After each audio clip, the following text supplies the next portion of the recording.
Hi everyone, this is Jim and welcome back to my YouTube channel. At ito na yung post ni Barbie kahapon sa kanyang Instagram promoting Caymans. Let's watch this. What better way to celebrate the most wonderful time of the year than by having better skin, right?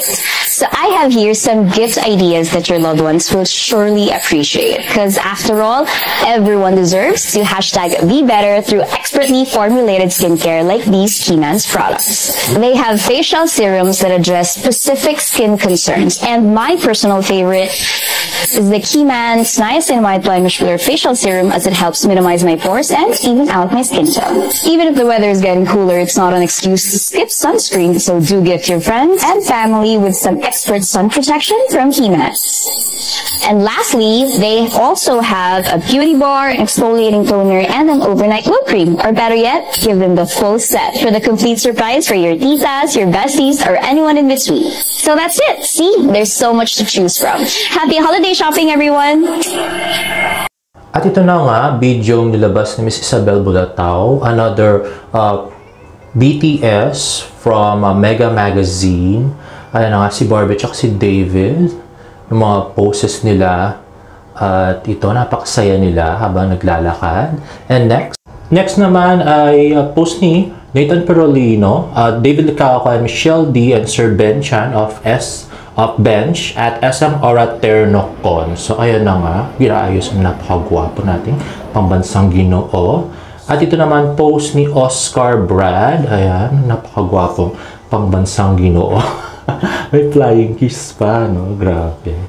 Baka perfect na itsura niya dito, no? Oh, grabe, no? Parang siyang, K-drama star. At ito nga, gumawa ng comment si Oscar Brad, when you're an extremely handsome man, it feels like no one genuinely wants to pour into you and be committed. Everyone just wants to stalk, stare, and look from afar. No one feels like they deserve you. You're always too good to be true. You must have a bunch of women lined up, sabi niya. At ito naman, okay, nung nag-walk na si David sa white carpet, para sa Ternocon fashion show sa SM Aura kahapon. Kumakaway. Dapat di siya kumakaway, diba? Pero pasaway ang ating pambansang Ginoo at galing yan sa Bench actually.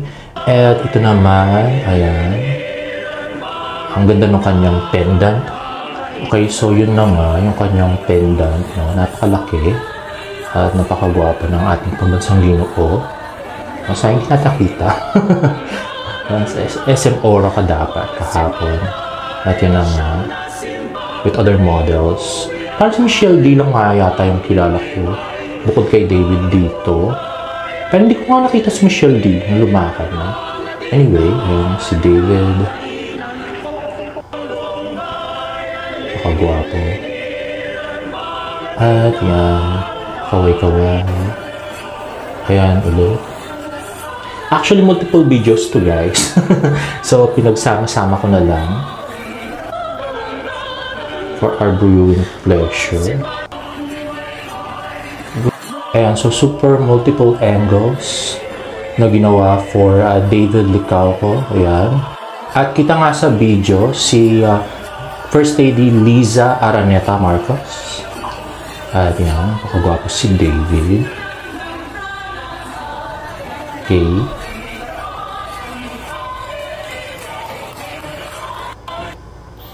Ayan. So, ito naman, magla-line up sila doon sa magandang Christmas tree ng SM Aura. Ayan na.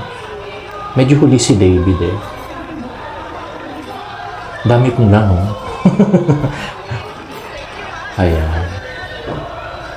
Oh, tingnan mo. Hindi talaga si David yung regular na model na lalakad lang. Kailangan may ano siya. May ibang actions.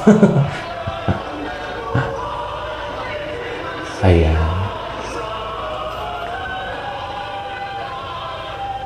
Okay, so nag-line up na sila doon.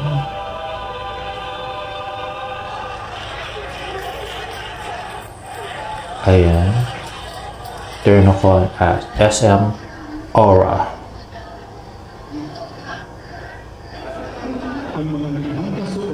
At yan, bumalik na sila.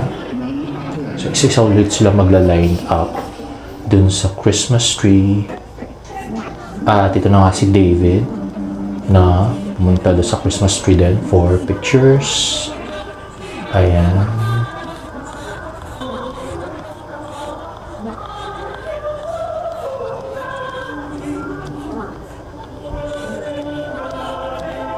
Ayan na. Punta sa gilid si David.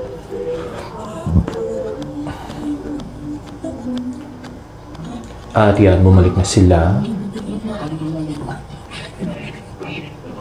At yan. So, yun nga. Kinumpile ko yung super dami na videos. Medyo mahaba-haba siya actually, guys. Sorry. Ayan o. Yung paglalakad ni David na parang pagod na pagod. At yan. Nag-pout ng lips. Or nag-blow ng ano, ng cheeks. At ang pagod na sa paglalakad. At yun na naman another angle. At yun si Miss Lisa, First Lady Lisa Araneta Marcos on the front. At yan. So this is from multiple people na, sorry, hindi ko na mabibigyan ng credit. Ang dami. Ito naman kay Ray MZ. Yan, tinawag si David. Okay, next naman ay napansin ng mga friends ko na parang yung suot ni David ay katulad ng suot ni Clay, no? Ginaya niya yung pose at yung pendant na malaki. So parang gayang-gaya niya yung style ni Clay. Hanap ko na lang naman nila yon. Sorry guys. At ito nga, naka-white din si Barbie para sa 84th birthday ni Felipe Gozon. Fur fox na blouse. At kanyang silver na clutch bag and shoes. At sabi nga nila ay kahit na magkaiba ng event na pinuntahan, ay color-coded sila. Parang naka-white si Barbie at si David. So, pang-couples, char. At ito na nga guys, bagong-bago lang to. Pinost ni Barbie kanina, Happy US birthday po, FLG. At nilike agad ni David. So, mukhang fast liker na naman ni Barbie si David. Balik sa dati. At ito nga, pictures ni Barbie with Felipe Gozon and his wife. At ito kasama niya si Jack at sila Carla. At ito naman ay humabol pala si David dun sa birthday party ni Felipe Gozon after nung Ternocon sa SM Aura. At ito na nga yung mga dumalo. Ayan si Carla. Ayan magkasama si Jack at si Barbie. At saka si Ruru, ayun kasama nila si Miguel, Raver, and Julianne, Alden, and Heart Evangelista. At ito yung video naman ni Jack Roberto na na-repost ni Barbie sa kanyang IG stories. So, hindi kino-close up masyado yung mata ni Barbie, sinisingkit niya agad. Sabi ng friend ko, no, para hindi raw halata kung malungkot, char. Kasi mas halata yung niya nung sa pag-host ng Christmas party, char. So, well, kayo kung ano yung opinion nyo, pero yun yung opinion namin, friend ko. At ito naman ay yung actual birthday kung saan na-perform si Julianne, Thea Ashley, Christian Bautista, and Mark Bautista. At ayun nga si Felipe Gozon. At dito makikita natin si David later on. Pero si Barbie hindi makikita kasi natakpan ng chandelier. Ayan na nga. Singing the anthem of GMA Kapuso Network. At yan na. Ginagalaw na ang camera. Ayan, si Khalil, Ding Dong, and Alden. Ayan, si Joey Abacan yun. Si Sanya. And ayun yung sa channel 2 yung mga yun eh. Sila Katigbak, Carla Katigbak, diba? Ruru Bianca. At ito na, ayan, si David at saka si Andrea sa isang table. At ayun. So medyo malayo, pero ayan si Zoren.